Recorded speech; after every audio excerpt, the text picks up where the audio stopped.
Hi అండి అందరికీ welcome to అనుషంలు vlogs. అందరూ బాగున్నారా? మేమైతే మస్తున్నాం. మీరు కూడా బాగుండాలని మనస్ఫూర్తిగా కోరుకుంటున్నాను. ఈరోజు వచ్చేసి నేను మన తెలంగాణ స్టైల్లో పప్పు చారు చేస్తున్నాను. చాలా అంటే చాలా కమ్మగా బాగుంటుంది.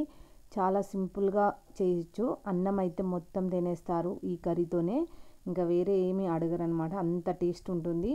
ఒక్కసారి నేను చేసే విధానంలో చూసేసేయండి. ఇప్పుడైతే నేనైతే పప్పు అయితే ఒక చిన్న గ్లాస్ తీసుకొని శుభ్రంగా నీట్గా కడిగి పెట్టుకున్నాను కుక్కర్లో.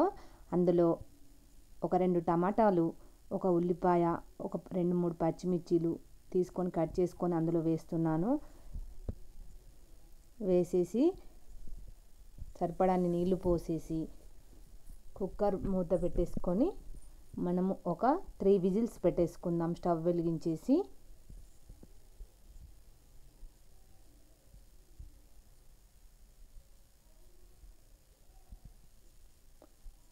చూసారు కదా, 3 విజిల్స్ అయితే వచ్చినాయి. పప్పు అయితే ఉడికిపోయింది. ఇంకా మనం దాన్ని ఏరంతా పోయేంత వరకు తీసేసి విజిల్ తీసేసుకొని మూత తీసేసుకోవడమే. చూసారా, ఇలా ఉడకాలన్నమాట. మరీ మెత్తగా ఉండొద్దు, అలాగని గట్టిగా ఉండొద్దు. కొంచెం పలుకులుగా ఉంటేనే ఈ పప్పు చారుకి చాలా టేస్ట్ ఉంటుందన్నమాట. ఇది కొంచెం ఇంపుకోవాలి. మనం పప్పు గుత్తితో తీసుకొని ఇంపుకోవాలి. ఇంపుకున్న తర్వాత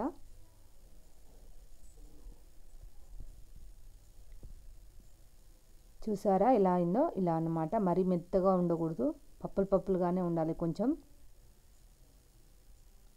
ఇప్పుడు అందులో ఒక చిన్న నిమ్మకాయ సైజ్ అంత చింతపండు తీసుకొని రసం తీసుకొని ఇందులో వేసానన్నమాట.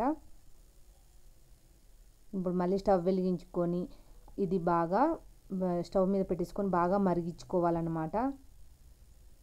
మనం ఈ చింతపండు రసం వేసాం కదా, అది పప్పు మొత్తం కలిసి మరగాలి బాగా. ఇందులో మనం ఇప్పుడు కర్రీకి సరిపడినంత పసుపు వేసుకుందాము.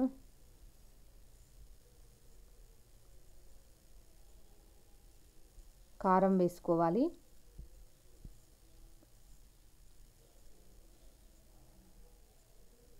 ఉప్పు కూడా వేసేసుకొని బాగా ఒక 10 నిమిషాలు మరిగించుకోవాలి, సరిపోతుంది. ఎంత బాగా మరిగితే అంత టేస్ట్ వస్తుందన్నమాట. ఇక్కడే బాగా మరగాలి ఈ పప్పు చారు అనేది.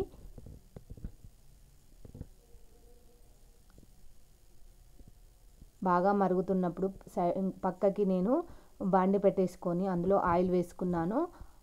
ఆయిల్ వేసుకొని హీట్ అయిన తర్వాత జీలకర్ర, ఆవాలు, ఎండుమిర్చి,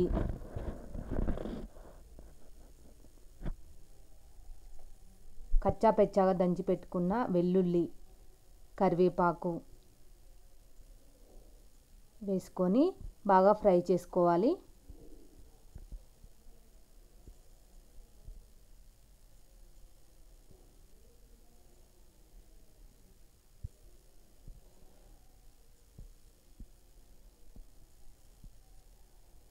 చూసారు కదా, బాగా ఫ్రై అయిపోయినాయి. ఇప్పుడు మరుగుతున్న ఆ పప్పు చారుని ఇందులోకి వేసేసుకుందాము.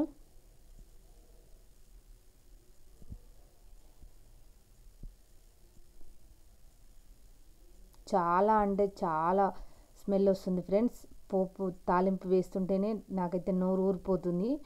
అంత కమ్మ వాసన వస్తుందన్నమాట పప్పు చారు అయితే.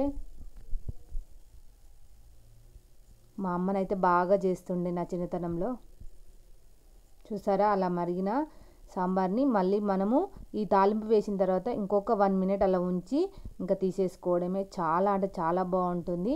మా వీడియో కనుక నచ్చినట్టయితే లైక్ చేయండి, షేర్ చేయండి, సబ్స్క్రైబ్ కూడా చేయండి ఫ్రెండ్స్. మీకు ఏమైనా డౌట్స్ ఉంటే కామెంట్ కూడా చేయండి. మా వీడియో ఎలా ఉందో కామెంట్లో కామెంట్ చేయండి ఫ్రెండ్స్. బాయ్.